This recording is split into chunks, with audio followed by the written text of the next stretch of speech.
কলেজের দ্বাদশ শ্রেণীর শিক্ষার্থী। আজকে আমার মডেলের নাম ন্যাচারাল ফার্মিং মডেল, অর্থাৎ সমন্বিত প্রাকৃতিক কৃষি model. Is also non-integrated natural. It is a sustainable farming system that combines the production of livestock and other organisms in mutually beneficial way. LOPC International Organization of Biological Control মতে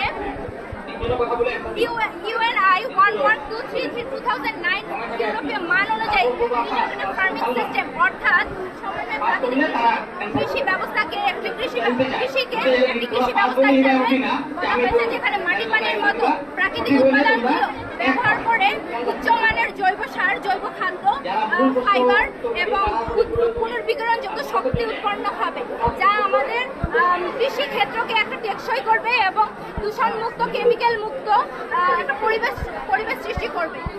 দেখা যাচ্ছে যে বাংলাদেশের পার্শ্ববর্তী দেশ ইন্ডিয়া, তাদের কিছু কিছু প্রদেশ কিন্তু কেমিক্যাল মুক্ত সমাজ গড়ার জন্য পদক্ষেপ নিয়েছে। বাংলাদেশেও কিছু কিছু পদক্ষেপ নেওয়া হয়েছে, যেগুলো বাস্তবায়ন করা হয়।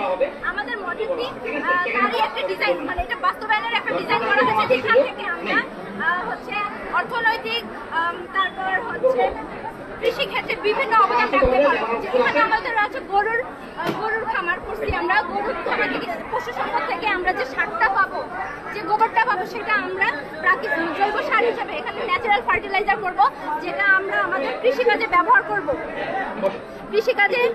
করব এবং এই ফসল থেকে যে আমরা বীজটা খাবো, সেটা আবার গরুকে আমরা খাওয়াইতে পারবো, তার খাদ্য চাহিদা মেটাতে পারবো। এখানে আমরা একটা ছাগলের খামার তৈরি করেছি, যেখান থেকে আমরা ছাগল পালন করে আমাদের কিন্তু একটা কর্মসংস্থানও এখানে রয়েছে।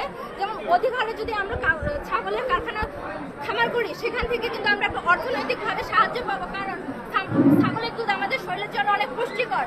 বিভিন্ন ডেভেলপিং কান্ট্রিগুলোতে দেখা যাচ্ছে যে ছাগলের দুধটাকে অনেক দাম দিয়ে কিনতেছে। এখান থেকে কিন্তু আমরা যদি বেশি হারে ছাগল করে একটা প্রিমিয়াম দামে আমরা মার্কেটে এটা সেল করতে পারবো, ওখানে একটা আমাদের কর্মসংস্থান সৃষ্টি হচ্ছে। এখানে মুরগির পোল্ট্রি ফার্ম করছি, যেখানে মুরগি ডিম দেবে, যা আমাদের প্রোটিনের চাহিদা মেটানোর সাথে সাথে আমাদের একটা কর্মসংস্থানের সৃষ্টি করছে। দেখা যাবে যে প্রত্যেক বাইরে যে আমাদের দেশ থেকে যে শ্রমিকগুলা বাইরে যাচ্ছে, এগুলো কিন্তু মূলত মুরগির ফার্ম, ছাগলের ফার্ম, এগুলোতে কাজ করতেছে।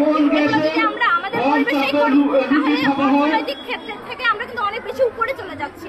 আমাদের অর্থনৈতিক খাতে দেশের জন্য অর্থনৈতিক খাতটা খুবই ইম্পর্টেন্ট। এটা আমাদের সেই চাহিদা পূরণ করছে, আমাদের পুষ্টির চাহিদাটাও পূরণ করছে। তাই এখানকার যে মলটা আছে বা উচ্ছিষ্টগুলো আছে, এগুলো মাছে আমরা ব্যবহার করবো। মাছে ব্যবহার করে সেখানে